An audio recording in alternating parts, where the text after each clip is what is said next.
আমার মানে দাদা হয়।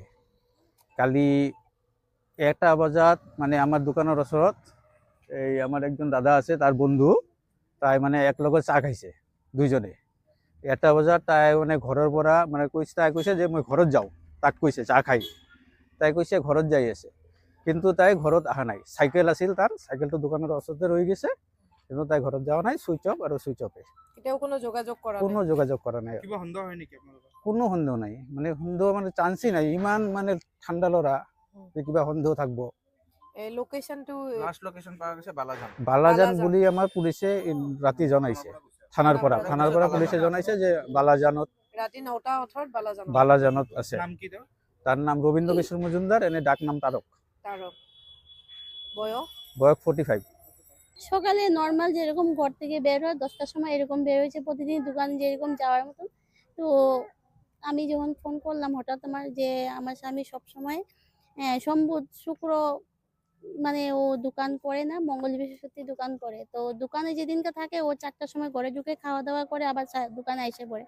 আর সোম বুধ শুক্র ও দোকান করে না, তার মানে 12টা বাজার সাথে সাথে ও ঘরে ঢুকে যায়। তো 12টা 12:30 1টা, আমি 1:45-এ ফোন করলাম, তখন মোবাইলটা সুইচ অফ। কি নাম তেখেতৰ? রবীন্দ্র কিশোর মজুমদার, আর ডাক নাম হলো তারক। বয়স কিমান মান হৈছে? 45। 45 হৈছে। একো যোগাযোগ হোৱা নাই আপোনালোকৰ লগত? না, এখনো অবধি কোনো যোগাযোগ নাই। মোবাইলটা সুইচ অফ। তখন আমি 1:45-এ ফোন করছিলাম, হ্যাঁ, তখন থেকে মোবাইলটা সুইচ অফ দেখাইতেছে। তার ওইটাই আমি চিন্তায় আছি। কোন দোকানত কাম কৰে? ও নিজে সেই দোকান শঙ্কর বান্ডারের অপোজিটে মা কালী ছবিঘর। আপোনালোকৰ ঘৰ ক'ত? আমার লেচুতলা 1 নম্বর ওয়ার্ড। আমি মুখ্যমন্ত্রী মামার কাছে একটাই অনুরোধ করি, আমার স্বামী যেখানে আছে আমার কাছে একটু ফিরিয়ে দাও। আমার এই ব্যাপারে একটু তদন্তটা করো খুব তাড়াতাড়ি। আমি এটাই অনুরোধ করি, আর কিছু চাই না, যে আমার মানুষটা আমার কাছে একটু ফিরিয়ে দাও। আর আমার ছোট বাচ্চা একটা আছে, ওর বাবা ছাড়া কিচ্ছু বোঝে না। আর বড় ছেলেটা মেট্রিক দেবে, মানে কিভাবে মেট্রিক দেবে, তার বাবা ঘরে নাই, সে কিভাবে মেট্রিকে কিভাবে পড়াশোনা করবে।